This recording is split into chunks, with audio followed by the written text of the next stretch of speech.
কল্যাণে প্রেম দানে যখন সন্ন্যাস নিলেন, হ্যাঁ, মনে পড়ল প্রভুর প্রেম সেই বিতরণের এক কণা মাত্র, একটি কিঞ্চিত আলো কণিকা। মহাপ্রভু জঙ্গল দিয়ে যাচ্ছেন, মুখে ভগবানের দিব্য প্রেমময় মধুর কণ্ঠে। নাও একটা জিনিস বলি, এখানে মধুর কণ্ঠ শব্দটা কবিরাজ কৃষ্ণ গোস্বামী দিয়েছেন। যারা হরিনাম করেন তাদের কণ্ঠটা মধুর হওয়া লাগে। বলেন মধুর না হলে নাম করা যাবে না, বলে করতে পারেন, কিন্তু নাম যখন প্রচার করবেন, নামের দ্বারা জীবের যখন কল্যাণ করবেন, তাদের কণ্ঠ মধুর হওয়া লাগে। বলে মধুর কি করে হয়? বলে যার ভিতরে যত সংযম আছে, যার ভিতরে যত সদাচার আছে, যে যত ভগবানের দিব্য প্রসাদ গ্রহণ করে, যার কাম ক্রোধ লোভ যত সংযত, তার কণ্ঠস্বর মধুর হয়ে ওঠে, দিব্য হয়ে ওঠে। চণ্ডীপাঠ বাঙালি জীবনে চণ্ডীপাঠ অনেকেই করেছে, কিন্তু বীরেন্দ্র কৃষ্ণ ভদ্রের মতো আর কেউ আসেনি। এগুলো দান। যে যত ভজন করে, যে যত সংযমী, যে যত সচ্চরিত্র, তার কণ্ঠের মধ্যে দিয়ে তার প্রকাশ হয়। এই জন্য যারা হরিনাম করে তাদের নেশা জাতীয় দ্রব্য নেওয়া উচিত, অপ্রসাদী কিছু পাওয়া উচিত, তবে তাদের কণ্ঠের হরিনাম একটা মধুর কণ্ঠধ্বনিতে আকর্ষণ করে। এসব মানি কি? মধুর কণ্ঠ মানে খুব ভালো সুর আছে এরকম না, এই কণ্ঠে অন্যের হৃদয় বিগলিত হবে। এজন্য মহাপ্রভু মধুর কণ্ঠে হরিনাম করতে করতে যাচ্ছেন, কিন্তু হঠাৎ এক বনদস্যু মহাপ্রভুর তেজদীপ্ত কোটি সূর্য প্রভা সম তপ্ত কাঞ্চন উজ্জ্বল জ্যোতি দেখে দূর থেকে এই দস্যু তার সাথীদের নিয়ে ভাবছেন আজ কোন রাজা আসছে জঙ্গলে। মহাপ্রভুর জ্যোতি আর কি মনে করেছে জানেন? মহাপ্রভু কৃষ্ণ বলে প্রেমাশ্রু বিগলিত হতে যে অশ্রুগুলো বুকে পড়ছে, ওগুলো কিরণে মহাপ্রভুর অঙ্গজ্যোতিতে হীরার মালার মতো মনে হচ্ছে, চকচক করছে। মহাপ্রভুর চোখের বিন্দু জল, গলে জলগুলো পড়েছে কাঁদতে কাঁদতে, ওগুলো দূর থেকে মনে হচ্ছে হীরের দানা, মানে হীরার মালা। দস্যু বনদস্যু বাটপাড় মনে করলো আজকে যাকে লুণ্ঠন করব সারা জীবন বসে খেতে পারবো। বলেছেও ঠিক, মহাপ্রভু যে লুটে নিতে পারবে তার তো বসে খেতেই পারবে, তার আর কি দরকার? যোগী ঋষিরাও যা পায় না। হারে রে করতে করতে অস্ত্র উঁচিয়ে যখন প্রভুর সামনে এলেন, প্রথম দর্শনে প্রভুর দিকে তার নয়ন পাত যেই হলো, কি বলবো আর, হাত থেকে অস্ত্র খসে পড়ল। মহাপ্রভু প্রেম দৃষ্টিতে চেয়ে আছেন এই বনবাটপার দস্যুর দিকে, আর দস্যুর হাত থেকে অস্ত্র পড়ে গেল। দস্যুর ভেতরে এক অজানা আলোড়ন উঠল, মুখ দিয়ে একটা শব্দ বেরিয়ে এলো, কে গো তুমি? তোমাকে দেখে কেন মনে হচ্ছে তুমি আমার অনেক জন্মের চেনা। এই কে তুমি? তোমাকে দেখে কেন মনে হচ্ছে তুমি আমার অনেক জন্মের চেনা। এক দৃষ্টিতেই কোথায় তার দস্যুত্ব, কোথায় তার অসুরত্ব।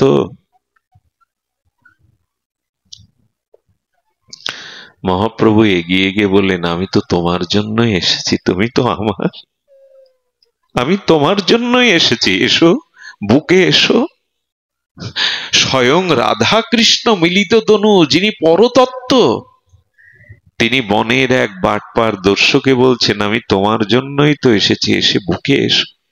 এত বড় করুণার দান, এত বড় জীবের প্রতি কৃপা কোনো অবতারে, কোনো কালে, কোনো যুগে হয়নি। এ আমার আবেগ নয়, এটি গৌর করুণা,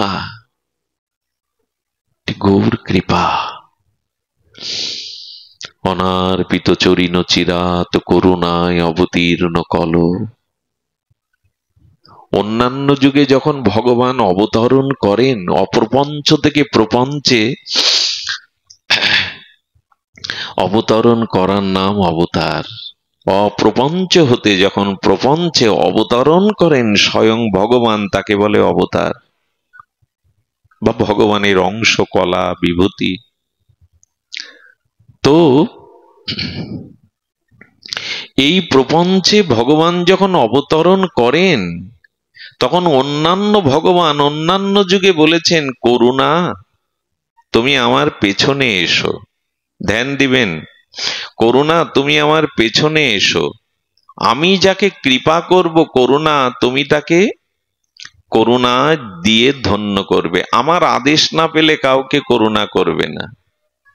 দেখুন, ভগবানের শরণ নিতে হবে, এই জন্য এ পৃথিবীতে কেউ করুণা বা কৃপা করতে সমর্থ নয়। কথাটি খুব মন দিতে হবে।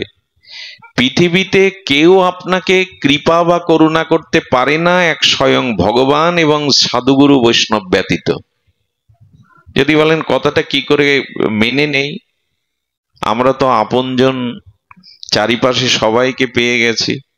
তবে শুনুন, আমাদের সামনে চারটি জিনিস আছে। আমরা জীব, আমাদের সামনে মায়া আছে, জীব মায়া, আমাদের সামনে কাল বা মৃত্যু আছে, আর আমাদের সামনে কি আছে? কর্ম। আমরা জীব, এটা তো স্বীকার করতে হবে। আমরা কি? কথা বলুন, আমরা জীব। আমাদের কর্ম আছে কিনা? প্রত্যেকের কর্ম আছে কিনা? আর আমরা মায়ার দ্বারা বন্দী কিনা? মায়া আছে কিনা আমাদের? তাহলে আমাদের কর্ম আছে, মায়া আছে, আমরা জীব, আর আমাদের সামনে কাল বা মৃত্যু আছে। এই চারটি তত্ত্বের কোনোদিন কাউকে কোনোদিন কৃপা করতে পারে না। মৃত্যু কাউকে কৃপা করবে তো? মা যদি বলে আমার কোলের ছেলেকে নিও না, মৃত্যু কখনো আপনার অনুরোধ, চোখের জল, এটি কৃপা করে? কাল কখনো কাউকে কৃপা করে? করে না। পুত্রের লাশ আনতে যাচ্ছে পিতা, সেও অ্যাক্সিডেন্টে মারা যায়। পুত্র অ্যাক্সিডেন্টে মারা গেছে বা হাসপাতালে মারা গেছে, পিতা লাশ আনতে যাচ্ছে, সেও অ্যাক্সিডেন্টে মারা যায় কিনা? মায়ের কোল থেকে, স্নেহবতী মায়ের কোল থেকে শিশুকে কাল কেড়ে নেয় কিনা? কাল কাউকে ছেড়ে দিয়েছে পর্যন্ত?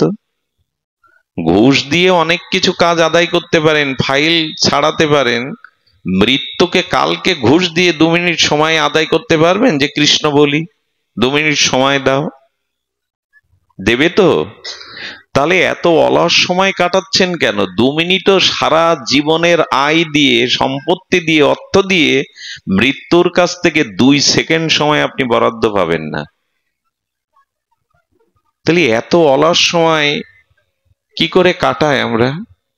কাটাই কেন জানেন? সময়ের মূল্য আমরা দিতে। আর এই জেনে রাখুন, পৃথিবীতে সময়ের মূল্য যে দেয়নি, এ পৃথিবীতে সেই বঞ্চিত। সে সকল মঙ্গল হতে, শুভ হতে, স্বাস্থ্য হারালে তো পাবেন, অর্থ চলে গেলেও পাবেন, বাড়ি ভেঙে গেলে পাবেন, দেশ ত্যাগ করলে আর এক দেশ পাবেন, কিন্তু সময়ের ব্যবহার না করলে। কথাগুলো কতবার শুনেছি, কাজে লাগায়? শুনি, আচরণ করি না, মানি না, দুর্দশা কি করে যাবে? এই জন্য কাল কাউকে কৃপা করবে না। আর কর্ম, কর্ম কাউকে ছেড়ে দিয়েছে? যে যেমন কর্ম করেছে, আজ পর্যন্ত সেই কর্মের হাত থেকে কেউ নিষ্কৃতি পেয়েছে? শুনে রাখুন, পাপ করলে, অশাস্ত্রীয় কর্ম করলে, আপনি যদি ব্রহ্মা জ্ঞান অর্জন করেন পাপের পারে, ব্রহ্মজ্ঞানী, তবু কর্মফলের হাত থেকে আপনি মুক্ত হবেন না। আর ভগবান কর্মের ফল ভুগতে হবে, এটা প্রমাণের জন্য ভগবানের কোনো কর্মফল নেই। সূর্যে কখনো অন্ধকার নামে না, তবু রামচন্দ্রকে রাজ্যাভিষেকের দিনে বনবাসে যেতে হয়। ভগবানও যেন দেখাচ্ছেন, আমাকেও এই জগতের নিয়ম মেনে কর্মফল। সীতামা দেখাচ্ছেন, আমাকেও সতীত্বের পরীক্ষা দেওয়ার জন্য 2 বার আগুনে প্রবেশ করতে হয়েছে, আমাকেও কর্মফল মেনে নিতে হয়েছে। শুধু ভক্তগণ, ভগবান রামচন্দ্রের পিতা, ভগবানের পিতা দশরথ, তার ইচ্ছা পূর্ণ হলো না। রামকে রাজা করবে, ইচ্ছা পূর্ণ হলো? বরঞ্চ পুত্র শোকে মারা গেল। ভগবানের বাবা বলছেন, ভগবানের পিতা হয়ে কি হলো, আমি শ্রবণ কুমারকে শব্দবেদী মানে বধ করেছিলাম, অন্ধমুনির পুত্রকে হরিণ জল খাচ্ছে ভেবে বধ করেছিলাম, তো অন্ধমুনির অভিশাপে আমাকেও পুত্র শোকে মরতে হলো, কর্মফল আমাকেও ছেড়ে দেয়নি। ভীষ্মদেব পিতামহ ভীষ্ম, গঙ্গাপুত্র ভীষ্ম, তপস্বী ভীষ্ম, মহাজ্ঞানী ভীষ্ম। 100 জন্ম আগে পথে চলতে গিয়ে একটা সাপের মতো প্রাণী ওনার পায়ে জড়িয়ে যায়, উনি একটু ক্রোধ ভরে ওটা ছুঁড়ে ছেলে দেন পদাঘাত করে, একটা কাঁটার উপরে গিয়ে পড়ে। 2-3 মাস সেই কাঁটায় বিদ্ধ হয়ে যন্ত্রণা কাতর হয়ে মারা যায়। সেই কর্মফল 100 জন্ম পরে সরসজ্জার উপরে যন্ত্রণায় শুয়ে ভীষ্মকে শোধ করতে হয়।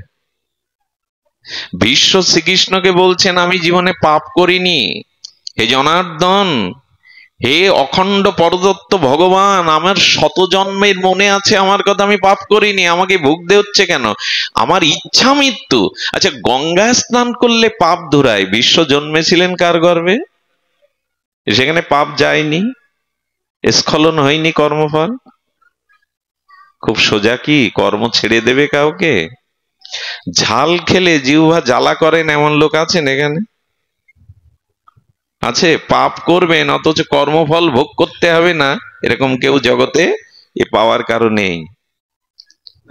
আজকে যদি পাড়া খান আপনি, পাড়া 20 বছর পরে বিস্ফোরক হয়ে শরীরে তার প্রকাশ ঘটবে। বাংলাদেশে এক ম্যাগাজিনে দেখেছিলাম, কে যেন পাথর খেয়ে 10 বছর বেঁচে আছে।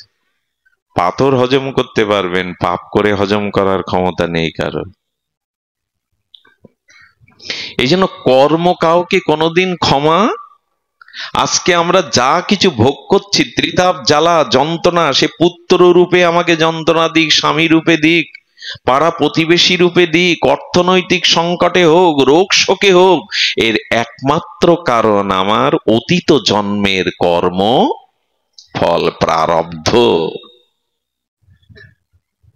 এই জন্য লোকের দোষ দিয়ে লাভ নেই, অন্যের দিকে আঙুল তুলে লাভ নেই। ভীষ্ম বলছেন, আমার পাপই নাই কৃষ্ণ। ভগবান কৃষ্ণ বললেন, ভীষ্ম তুমি পাপ করনি, কিন্তু পাপ দেখেছিলে। পাপ করা আর পাপ দেখা দুটোই সম অপরাধ। যেদিন রাজসভাতে দ্রৌপদীর মতো কুলসতী বধূকে দুঃশাসন দুর্যোধন বস্ত্রহরণ করছিল, সেদিন তোমার ক্ষমতা ছিল ওদের আটকানোর। তুমি ওদের পাপটাকে দেখেছিলে, এই জন্য যন্ত্রণা পেতে হচ্ছে তোমায়। এ থেকে সাবধান হওয়া উচিত কিনা? আর হয়েছি আমরা। ডাক্তার অবাস করে কাটলে কি আর বোঝা যায়? 12 ইঞ্চি হার্ট অপারেশনেও রোগী বুঝতে পারে না। চেতনানাশক ওষুধ দিয়ে যদি কারো হার্ট ছেড়ে, বুঝতে পারবে? ওই সময় বুঝতে পারবে? আমাদেরও আর বুঝ হয়েছে, আমাদেরও সব অবাস হয়ে গেছে, বিচার বিবেক সব অবাস হয়ে গেছে। এই জন্য উপদেশে কাজ হচ্ছে না, এত হরি কথা, এত হরি নামে খুব বেশি কাজ হচ্ছে না, বিবেকই জাগে না, তো অবাস হয়ে কাটলে আর কি করে বুঝবে? এরকম বাণীগুলো যতই কাটাছেড়া করি আপনাদের, কাজ হবে না, হবে না। এই জন্য কামে যার হতচিত, নাহি মানে নিজ হিত, মনের না ঘুচে দুর্বাসনা। কামনা বাসনায় যার বিবেক কি হয়ে গেছে? অবশ হয়ে গেছে, তারে যতই বাণী ঝাড়ুন কাজ হবে না। বিবেকটা ফিরিয়ে আনুন। কর্ম কাউকে কৃপা করবে না। দুটো গেল, কাল গেল, কর্ম গেল। জীব আর এক জীবকে কৃপা করতে পারে? আচ্ছা, আমাকে এত ভালোবাসেন, আমার মা প্রাণের থেকে ভালোবাসেন, আমাকে সাপে কাটলে ওনার বিষের জ্বালা করবে? আপনাদের করবে কারো? কি উপকার করতে পারেন আমার? যে ব্যথা নিতে পারে না, যে ব্যথা নিতে পারে না সে ব্যথার ব্যাধি কি? আচ্ছা, যে গ্রামে 50 ঘর, বাবা ঘুমাচ্ছেন, যে গ্রামে 50 ঘর ভিখারি, ওই গ্রামে কেউ ভিক্ষা চাইতে গেলে দেবে? লিখে রেখেছে ভিখারির গ্রাম। তো এক জীব আর এক জীবকে কি কৃপা করবে? সে তো নিজের কর্মফলে সে ভুগছে, সে অন্যকে কি করে ত্রাণ করবে? এই জন্য ভরসা যদি করতে হয় ভগবানের প্রতি করুন, অন্য কারো প্রতি না। ভরসা যদি নির্ভর যদি করতে হয় ভগবানের প্রতি করুন। জীব জীবকে কি কৃপা? আচ্ছা, সমুদ্রে জাহাজ ডুবি হলো, ওই প্রবল স্রোতে সবাই ডুবে যাচ্ছে, ভেসে যাচ্ছে, ভাই বন্ধু স্ত্রী পুত্র কেউ কাউকে এখন উদ্ধার করতে পারে? পারে কি? তা আমরা সবাই মৃত্যু কবলিত। এখানে কোন জীব আর এক জীবকে দুটো টাকা দিতে পারে, জামা কাপড় দিতে পারে, দুবেলা খেতে দিতে পারে? প্রকৃত কল্যাণ করার ক্ষমতা জীবের নাই। এই জন্য ভগবানের চরণে আসতে হয় কেন? দ্রৌপদী জগৎকে দেখিয়ে গেল আমার স্বামীরা সব বিশ্বজয়ী। ধর্মরাজ যুধিষ্ঠির, অর্জুন, ভীম বিশ্বজয়ী অর্জুন, কিন্তু আমার বস্ত্রহরণে অপমানে এরা কেউ কাজে। দ্রৌপদী জগৎকে একটা বড় শিক্ষা দিয়ে গেল, ভরসা যদি করতে হয় ভগবানের প্রতি করো। ও আমার অর্জুন স্বামী থাকলেও, ভীম থাকলেও কেউ আমার লাঞ্ছনা অপমান ঘোচাতে পারিনি এক গোবিন্দ ছাড়া।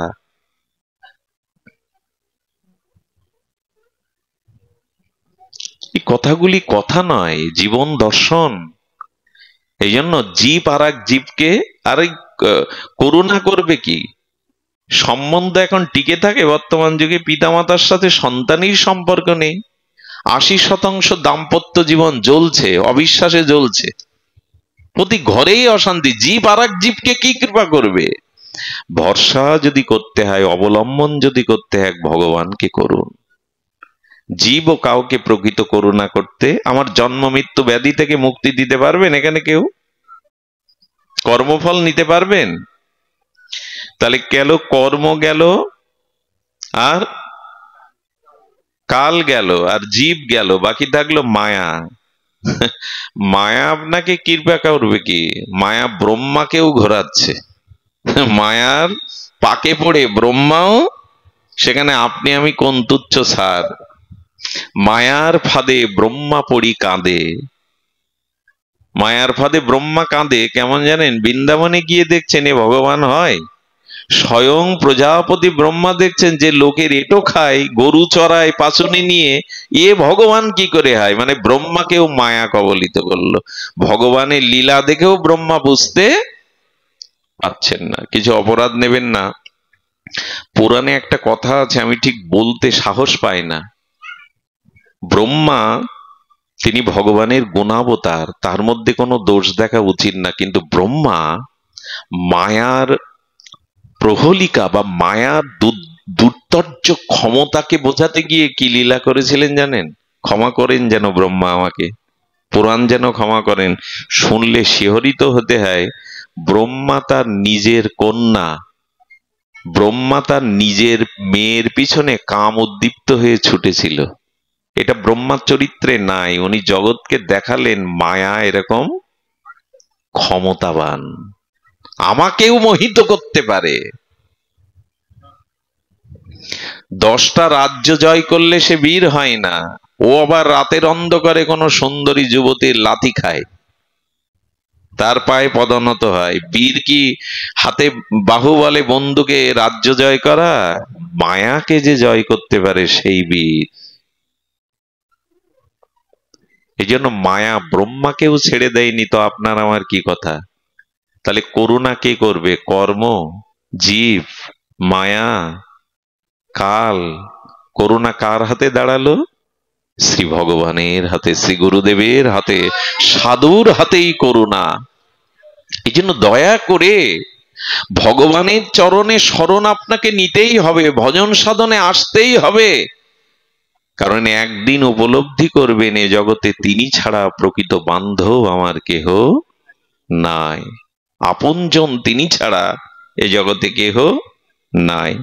এই জন্য যেখানে রেখে এসেছিলাম চৈতন্য মহাপ্রভু সেই ডাকাতকে কি বলছেন, আমি তোমারই, তোমার জন্যই এসেছি, এসো বুকে এসো।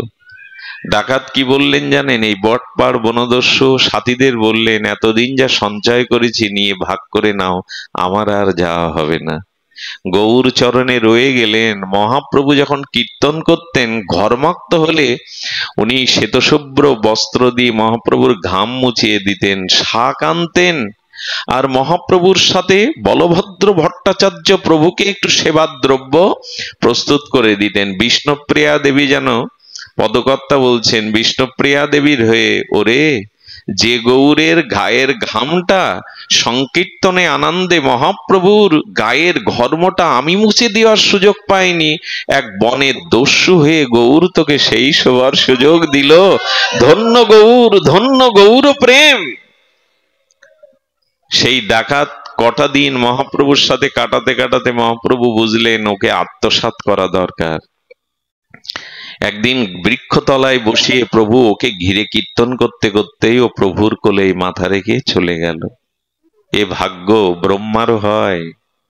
প্রভু ওকে সমাধি দিয়ে বেড়ি কীর্তন করে ব্রজের পথে চললেন। এই হলো গৌর করুণা।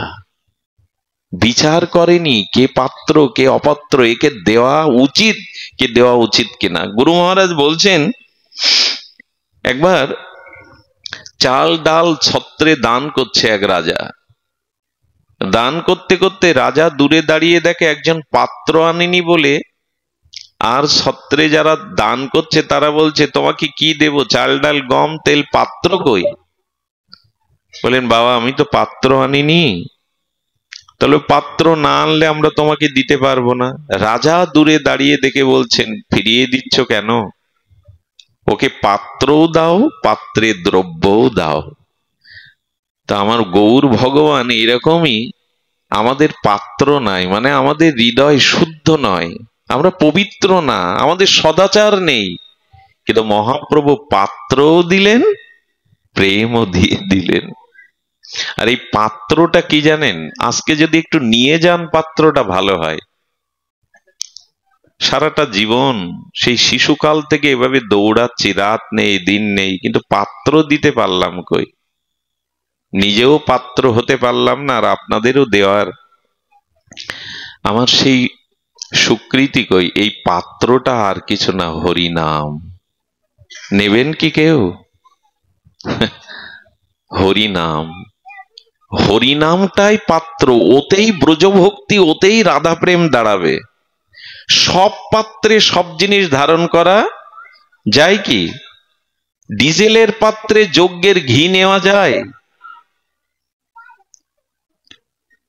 উচ্ছিষ্ট মাছের প্যাকেটে পূজার দ্রব্য নেওয়া যায়?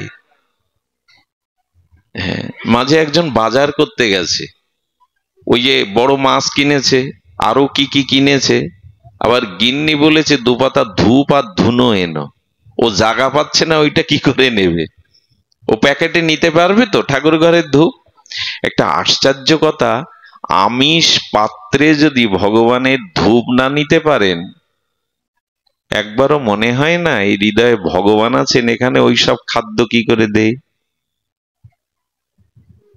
আমিষ পাত্রে বাজারের ঠাকুরঘরের গিন্নি বলে দিয়েছে দুপাতা ধূপ এনো, পারবেন তো মাছের থলের মধ্যে ধূপ দিতে?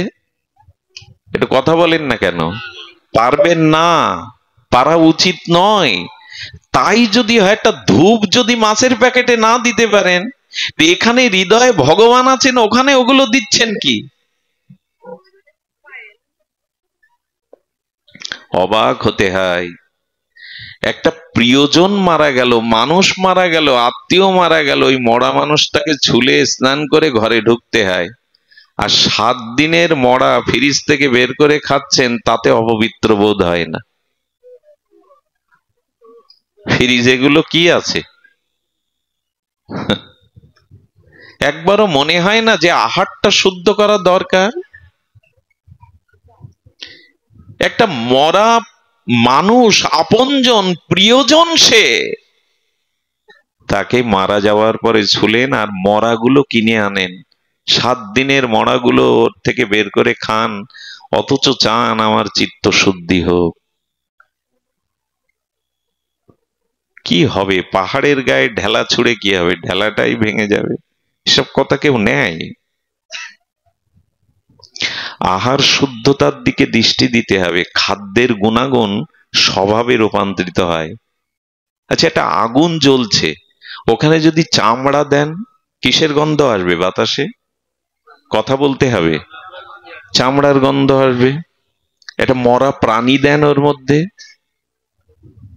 কিন্তু যদি ঘি দেন, বেলের পাতা, ধূপ ধুনো দেন, তা আমরা যা খাই না, ওতে সিদ্ধ হয় না, আমাদের পাকস্থলিতে গিয়ে আবার ওটা সিদ্ধ হয়। ওই যে বাইরে করা রান্না করা সিদ্ধ খেলে বাঁচতেন না, আপনার যে পাকস্থলী আছে না, ওখানে বৈষণারা তাপ আছে, অগ্নি, ওই তাপে খাদ্যটা হজম হয়ে টক্সিন জাতীয় বস্তু মলমূত্রে বেরিয়ে গিয়ে রস, রক্ত, অস্থি মজ্জা, হাড়, বীর্য, এই সপ্তধাতু তৈরি হয়। তবে এইটুকু বলবো, আগুনে যা দেন তার গন্ধ যদি আসে, তো ভেতরে আগুনে যা সিদ্ধ হচ্ছে ওখানে যা দেবেন স্বভাব হয়ে তার গন্ধই বেরোবে। হ্যাঁ, আহার শুদ্ধর দরকার আছে। ছেলের হাতের মোয়া না যে কেড়ে খেয়ে নিয়ে সব হয়ে গেল। ধর্ম কর্ম কিছু ত্যাগ চাই, বৈরাগ্য চাই, কিছু অনুশাসন মানা চাই শাস্ত্রের। এটা এমনি এমনি হবে না।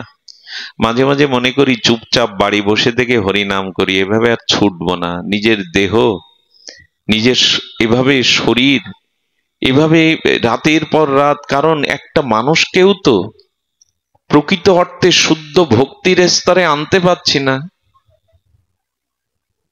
কেন ছোটাছুটি? বাড়ি বসে বসে নিজেই হরিনাম করো। কেউ যদি না পরিবর্তন হয়, একটা জিনিস জানবেন, আপনি দীক্ষা নিয়েছেন, আপনি হরিকথা শ্রবণ কীর্তন ভজন করছেন, অথচ আপনার পরিবর্তন আসছে না, জানবেন আদৌ আপনার ভজন হয়নি। যে ভজনে মানুষের পরিবর্তন হয় না স্বভাবের, আদৌ সেটা ভজন নয়। আসলাম, ভালো লাগলো, চলে গেলাম, এরকম নয়। পরিবর্তন চাই। সময় চলে যাচ্ছে, মহাপ্রভুর কথা, এটা চতুর্মুখ ব্রহ্মা, তিনিও তো শেষ করতে পারেন না। তো শ্রীমান মহাপ্রভুর এই যে করুণা, তিনি কি করলেন না, সেই ভগবান গৌর সুন্দর কেবল আমার সেবনীয় হোক। এই জন্য আমরা জানেন একটা শব্দ আছে, কষ্ট পাবেন না। শব্দটা হলো, এখানে বলা আছে, পূর্বে জয়ীছে জরাসন্ধ আদি রাজাগণ। খুব ধ্যান দিন। পূর্বে জয়ীছে জরাসন্ধ আদি রাজাগণ, বেদধর্ম করি করে, বেদধর্ম বেদধর্ম করি করে ধর্ম পালন, শ্রীকৃষ্ণ না মানিল তাহে দৈত্য করি জানি, চৈতন্য না মানিলে তারে দৈত্য করে মানি। পূর্বে জয়ীছে জরাসন্ধ আদি রাজাগণ, বেদ ধর্ম করি করে ধর্ম পালন। জরাসন্ধ মগেদ নরেশ, মগধ রাজা মানে বিহার, এই বিহারের নরেশ জরাসন্ধ বেদ ধর্ম পালন করত। বেদ ধর্ম কি জানেন? অতিথি সেবা না করে, বিষ্ণু পূজা না করে মুখে জল দিত না। কত বড় ধার্মিক! কিন্তু কৃষ্ণকে মানল না, তাতে সে দৈত্য হয়ে গেল। কৃষ্ণকে মানিনি, এজন্য তাকে কি বলা হলো? দৈত্য। তেমনি এই বিশেষ কলিযুগে যে নিতাই গৌরের অবদানকে, প্রেমকে মানে না, গৌর মানে না, তাকেও বলেছে দৈত্য করি মানি। তার আছেটা কি যে গৌর মানল না? এই জন্য তাকে দৈত্য করে মানি। গালি দেওয়া হলো না, বলা হচ্ছে গৌরচন্দ্রকে মানো, মহাপ্রভুর হরিনাম ধর্মকে স্বীকার করো। শুধু ভক্তমণ্ডলী, ছোট্ট একটা তত্ত্ব উপস্থাপন করেই পাঠ বিশ্রাম। সেটি হলো, দেখুন, মহাপ্রভুর যে ভক্তি ধর্ম, প্রেম ধর্ম, এটা পৃথিবীতে সব থেকে সুদুর্লভ, সব থেকে সহজতর, এটি অত্যন্ত অত্যন্ত সুলভ, সুদুর্লভ নয়। মহাপ্রভুর প্রেম ধর্ম, ওই যে বললাম, সকলেই অধিকারী, সকলেই অধিকারী। আচ্ছা, সরস্বতী পূজা, লক্ষ্মী পূজা, ভাগবতী পূজা বা দশবিধ কর্ম, শ্রাদ্ধ, বিবাহ সবাই করতে পারবে? বসে পৌরোহিত্য করতে পারবে? আপনাকে দিলে পারবেন? মন্ত্র জানা লাগবে, উপবিদধারী হওয়া লাগবে, বেদজ্ঞ হওয়া লাগবে। কিন্তু কৃষ্ণ কৃষ্ণ কৃষ্ণ, গৌর গৌর এ বলতে কারো আলাদা যোগ্যতা লাগবে? লাগবে কি? কিন্তু ওই সমস্ত বেদাদি শাস্ত্রের সমস্ত মন্ত্র এক করলেও ভগবান নামের ন্যায় মহামন্ত্র হবে না। সহজ কোনটা? কোনটা গ্রহণ করা উচিত আমাদের? কিন্তু সেই নামে রুচি হলো না। ভগবান সমস্ত শক্তি